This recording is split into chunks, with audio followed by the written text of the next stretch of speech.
But I hope that at the end of it all, the House will come together in large numbers for Britain to play its part in defeating these evil extremists. And I commend this motion to the House. The ayes to the right, 397. The noes to the left, 223. So the ayes have it. The ayes have it. Ahead of the December 2nd vote by British Parliament authorizing the use of military force against ISIS in Syria, the leftist organization Stop the War Coalition held a series of demonstrations in London and several other cities across the UK to oppose the intervention. Don't bomb Syria! Don't bomb Syria! Don't bomb Syria! Don't bomb Syria! These demonstrations were extensively broadcast on 2 TV stations controlled by the Russian government and the Iranian regime, the very 2 countries that militarily intervened in Syria in order to save the brutal Assad regime that is bombing and massacring his own people. Russia Today aired the demos live and dedicated several programs to cover these events. The Iranian regime's English-language press TV also covered the events. People of Britain have today spoken against more involvement in war by coming out onto the streets throughout the country. Anti-war activists have once again gathered in London to oppose Britain's plans to join the US-led coalition in Syria. The rally was organized by the advocacy group Stop the War Coalition. Thousands of Britons gathered outside Downing Street and other places across the kingdom, urging the government not to have a military involvement in Syria. The protesters here are saying that bombing Syria will only further destabilize an already unstable region. And they say that air raids on Syria will in no way make Britain a safer place. One of the key speakers at these demonstrations was George Galloway, one of the coalition's most renowned patrons.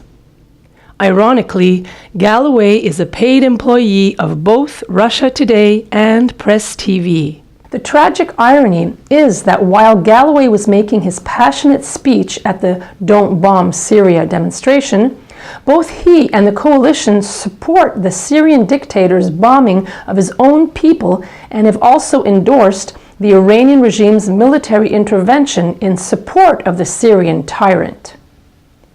In January 2012, at the beginning of the Syrian civil war, at a time when ISIS did not exist and the Assad regime was massacring its own people, the Stop the War Coalition organized a rally in London against the alleged US warmongering intentions towards Iran.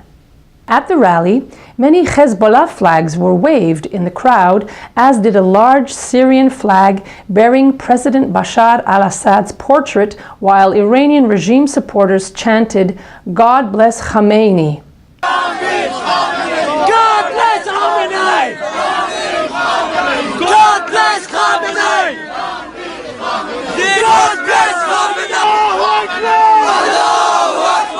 A Free Iran placard stood out, which was promptly removed by organizers after its bearer started shouting in opposition to the Iranian regime. Later, in June 2014, the Syrian dictator organized a sham election in order to legitimize his government. Obviously, he was counting on the support of people like Galloway to sell this shameful charade.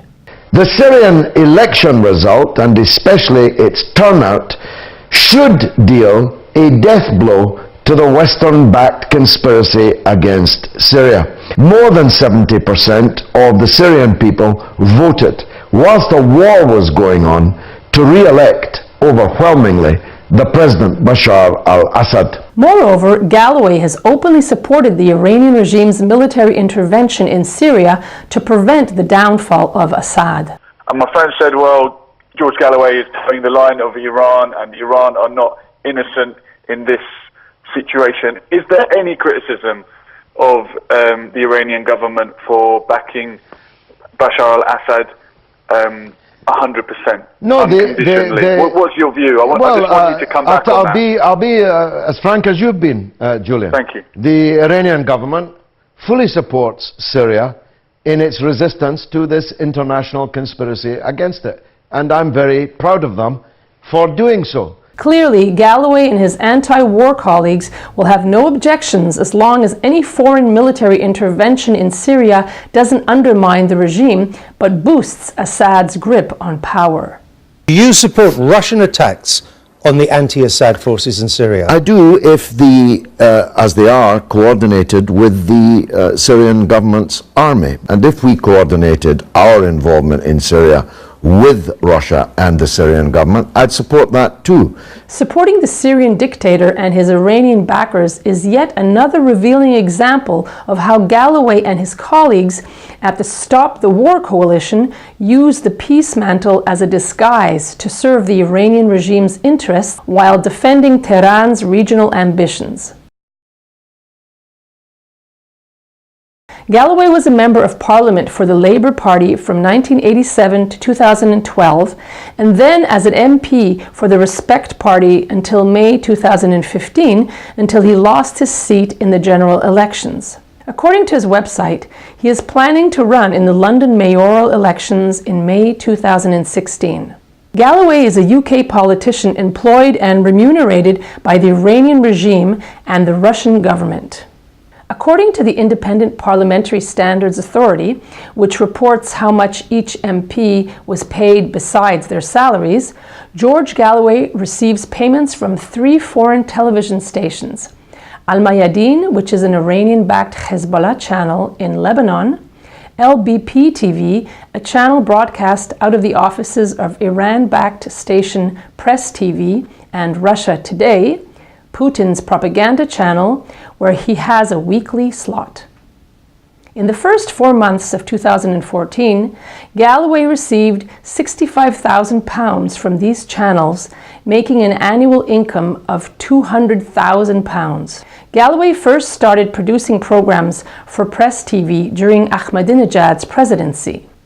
Welcome to The Real Deal with me, George Galloway. Every week at this time I'm here at Press TV in central London. The aim of his weekly slots was to defend Iran's policies. The truth is, Ahmadinejad is not an extremist. He's absolutely correct. And everybody should get behind him. And anybody who actually listens to his speech or his press conferences, can understand that he's speaking the truth and actually in a very winning way. Following the world media coverage of Iran's national uprising in protest to the sham elections in 2009, the Iranian regime was desperate to repair its badly damaged reputation, and to that end, in 2010, Ahmadinejad's government spent tens of millions of dollars flying hundreds of Iranian expatriates for a conference in Tehran. As one of the key speakers, George Galloway gave a speech in defense of the Iranian regime. I recently returned from Iran. I was attending a conference, a kind of vast ingathering of Iranian expatriates from around the world, from Australia, from America, from Britain, from all over Europe. They had gathered together in Tehran to show their support for Iran. In 2013, when Rouhani came to power, he started a new program titled Comment. Welcome to Comment with me, George Galloway, here on Press TV, still the voice of the voiceless. And in 2014, he started working for Al Mayadeen TV, appearing on his weekly show titled Kalima Hora. Welcome to Kalima Hora with me, George Galloway, here on Al Mayadeen Television. We are on this wonderful summer evening in the Bekaa Valley in Lebanon at the Arab Nationalist Youth Camp, which means my audience this evening comes from 15 different Arab countries.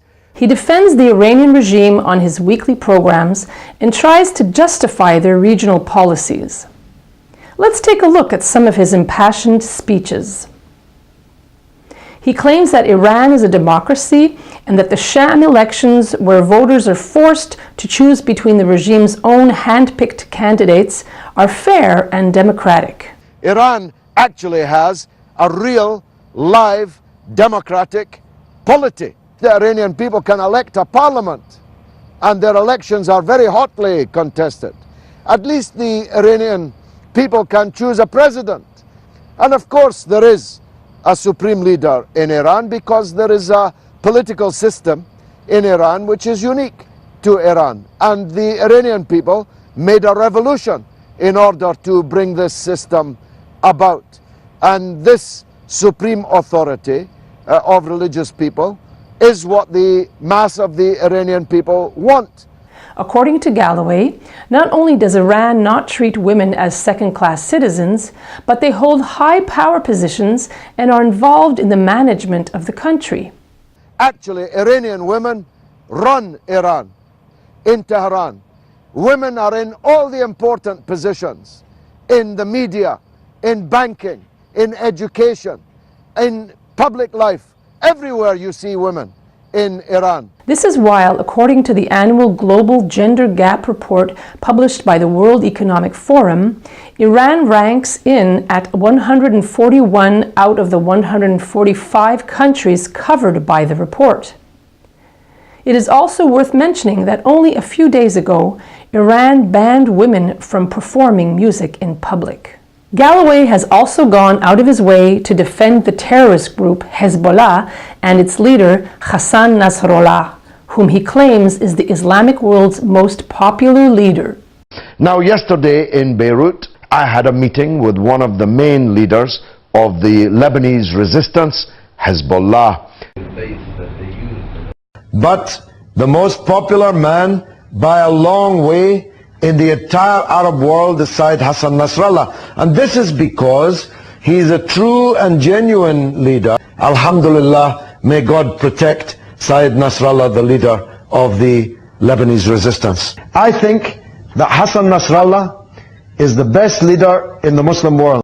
Hassan Nasrallah is a very great man indeed.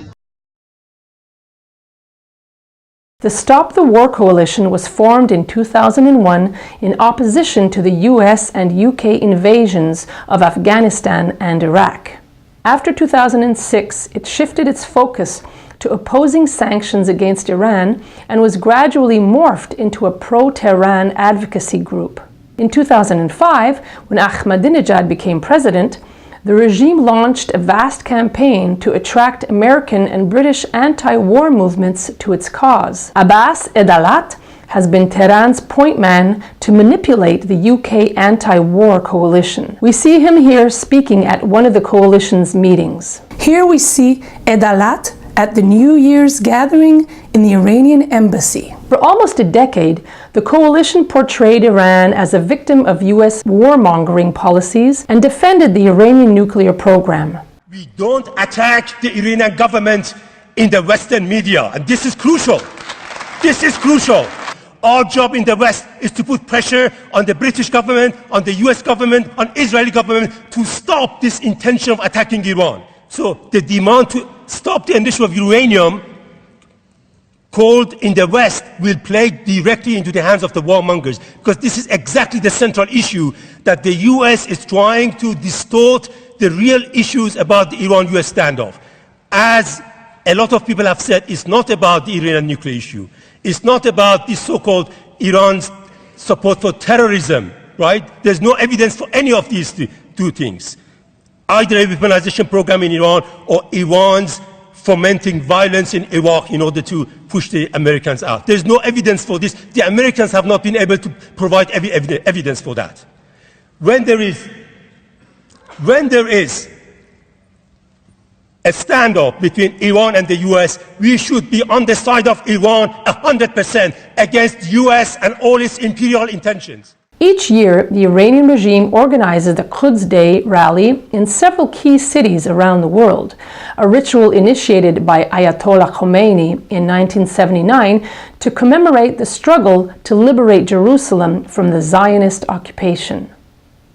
The Iranian regime attempts to present itself as the leader of the Palestinian cause, or as they put it, the axis of resistance. This helps the regime recruit among Middle Eastern and Muslim immigrants in the West, notably Britain. The Stop the War Coalition has always assisted the Iranian regime's Quds rally in London, and the coalition leaders have appeared as key speakers of the event. Here, Jeremy Corbyn, the current Labour Party leader, who was the coalition's chairman from 2011 until September 2015, speaks at the Iranian regime-sponsored Quds Day rally. Meanwhile, the Stop the War Coalition events have also often included pro-Tehran Islamists. At a 2007 rally, Mousavi, a Hezbollah representative, was a key speaker.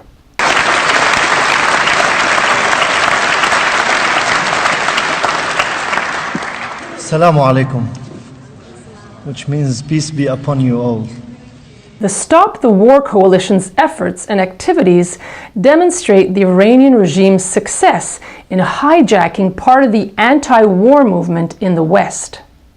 Unfortunately, the peace activists' naivety has allowed people like Galloway to fill their pockets by exploiting the peace movement to serve the Iranian tyrants and their regional protégés like the Butcher of Damascus and proxy terrorists like Hassan Nasrallah.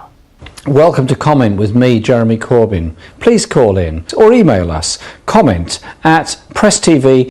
We've now got a call from Abdul from Birmingham. Abdul, what's your point, please? You're on Comment now.